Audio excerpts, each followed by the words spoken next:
In the annals of human thought, few ideas have evoked as much allure and apprehension as the mysteries of the left-hand path and the right-hand path.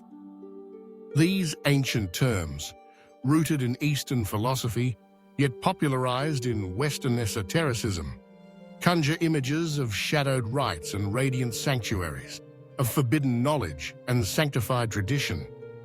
Yet beneath these evocative symbols lies a profound and nuanced dialogue, a dialectic that has shaped the very heart of occult philosophy.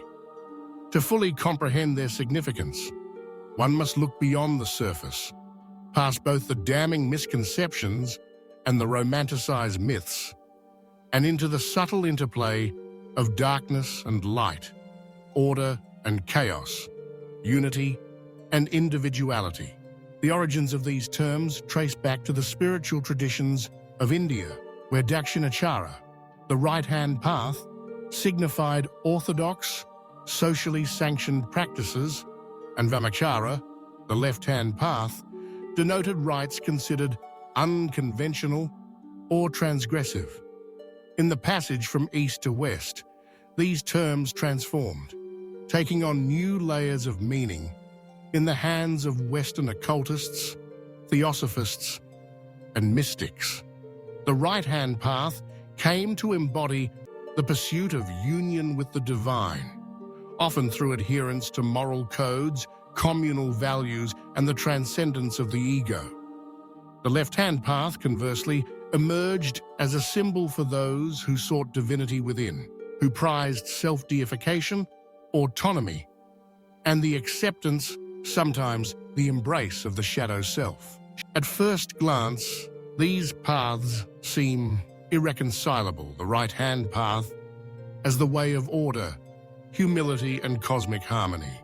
The left-hand path as the journey of rebellion, individuation, and the assertion of will. Yet this dichotomy, though compelling, is but the outermost veil. To the discerning seeker, it becomes clear that these paths are not mutually exclusive antagonists, but complementary currents, each incomplete without the other, their convergence forming the crucible in which true transformation occurs. To understand the right-hand path is to enter a tradition of alignment. Here, the practitioner seeks to dissolve the boundaries of the self, to become one with a higher order, whether that be God, the All, or the universal spirit. The tools of this path are humility, devotion, discipline, and service. It is the path of the mystic who loses herself in the oceanic unity of being, the monk who renounces the world for the sake of the soul, the saint who becomes a vessel for divine love. Pythagorean mathematics, which saw numbers not merely as quantities, but as archetypes of cosmic principles, exemplifies this yearning for harmony, for a universe governed by order and proportion, where the self finds its purpose in serving the whole. Yet, every system, no matter how harmonious, casts a shadow. The right-hand path, with its emphasis on conformity and self-abnegation, risks submerging the individual, stifling creativity, and turning living tradition into lifeless dogma. It is here that the left-hand path emerges, not as a force of evil or nihilism, but as a necessary counterweight, an assertion of the creative power of the individual soul. In the left-hand path, the practitioner does not seek to dissolve the self, but to exalt it, to awaken latent potentials, even those that society deems dangerous or taboo. Aleister Crowley, the infamous magus of the 20th century, embodied this ethos with his dictum, "Do what thou wilt shall be the whole of the law." For Crowley and those of his lineage, the highest sacrament was not surrender, but self-realization, the forging of one's own star in the firmament of existence. Yet, To cast the left-hand path as mere antinomianism is to misunderstand it. True left-hand practice is not wanton transgression, but the disciplined art of confronting and integrating the shadow, the rejected, forgotten, or feared aspects of the psyche and of society. It is the alchemy of turning poison into medicine, of harnessing chaos to create new forms. The tantric masters of India, who dared to see the sacred in the profane, the sexual and the forbidden, exemplified this path not out of licentiousness, but out of the conviction that all things, light and darkness, purity and impurity, are but expressions of the one. The left-hand path, then, is the science of individuation, the mystical affirmation that the divine spark can be found in the depths of the self, and that the journey toward it is as sacred as the quest for transcendence. Despite their differences, the left and right-hand paths are bound by a common aim, the realization of spiritual potential. Where they diverge is in their methods and their metaphysics. The right-hand path seeks salvation in communion, in the surrender of the lower to the higher, the personal to the impersonal. The left-hand path finds liberation in self-mastery, in the affirmation of the unique and the particular. Yet, in the deeper currents of mystical experience, these distinctions begin to blur. The ancient Greeks spoke of the Delphic commandment, "Know thyself." In this simple phrase lies the seed of both paths. For to know oneself is ultimately to know the cosmos. To realize the divinity within is to participate in the divinity of all. This convergence is not merely theoretical. In the lived experience of many mystics, initiates, and magicians, the journey weaves together moments of surrender with moments of assertion, periods of solitude with times of communion. The great alchemical treatises speak of the union of opposites, the sacred marriage of sun and moon, king and queen, sulfur and mercury. Freemasonry, too, encodes this wisdom in its symbols. The black and white checkerboard of the lodge floor, the balance of compasses and square, the ascent from darkness to light. These are not mere decorations, but maps of the soul's journey, a reminder that wholeness is found not in the exclusion of one principle for another, but in their dynamic interplay. Yet, the popular imagination is rife with misconceptions.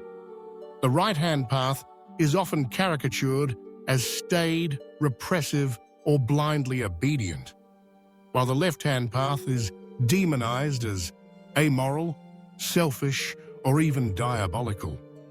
Such distortions are the residue of cultural anxieties, not accurate reflections of the philosophies themselves. The right-hand path, at its best, is not about submission, but about attunement, harmonizing the self with the deeper rhythms of existence. It is the recognition that the individual flourishes most fully within a context of meaning, purpose, and connection. The left-hand path, likewise, is not a license for egotism or cruelty, but a disciplined inquiry into the nature of selfhood, a willingness to confront the uncomfortable truths that society may wish to ignore. Its goal is not destruction, but transformation, the forging of a self that is both sovereign and luminous. Indeed, the wisdom of the ancients counsels that every path, taken to its extreme, risks its own undoing. The unbridled collectivism of the right can become tyranny. The unchecked individualism of the left can devolve into chaos.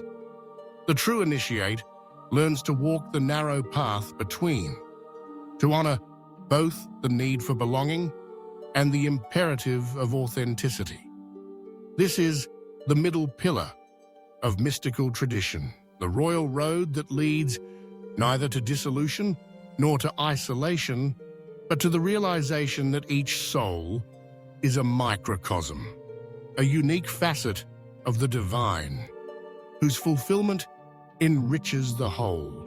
In the modern age, with its crises of meaning and identity, the dialogue between left and right-hand paths is more vital than ever. Science and mysticism, reason and intuition, tradition and innovation, all are caught in a dance of tension and synthesis.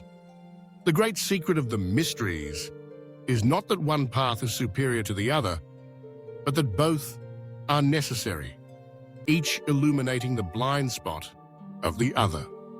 It is in their convergence, when the disciplined humility of the right meets the creative audacity of the left, that new possibilities emerge, and the full spectrum of human potential is revealed. This is the lesson encoded in the Pythagorean tetractys, the geometric symbol of 10 points arranged in a triangle.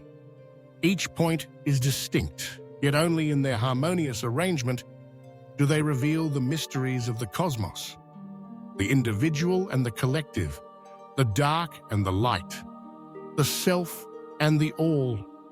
These are not enemies, but partners in the eternal dance of becoming. As we contemplate the left and right-hand paths, let us do so not as dogmatists or partisans, but as seekers of wisdom, attuned to the subtle interplay of forces that shape both the world and the soul. Let us honor the courage it takes to walk the path of individuation, to face the shadow and claim the birthright of sovereignty. Let us also revere the humility required to surrender to a greater order, to find our place in the vast tapestry of being. For in the end, the true work of the mysteries is not to choose one path over the other, but to realize their unity, to become, in the words of the Emerald Tablet, that which is above and that which is below, the reconciler of opposites, the alchemist of the soul. Only then do we glimpse the deeper truth, that light and darkness, order and chaos, self and cosmos are but reflections of a single, ineffable source, beckoning us ever onward into the heart of the mystery.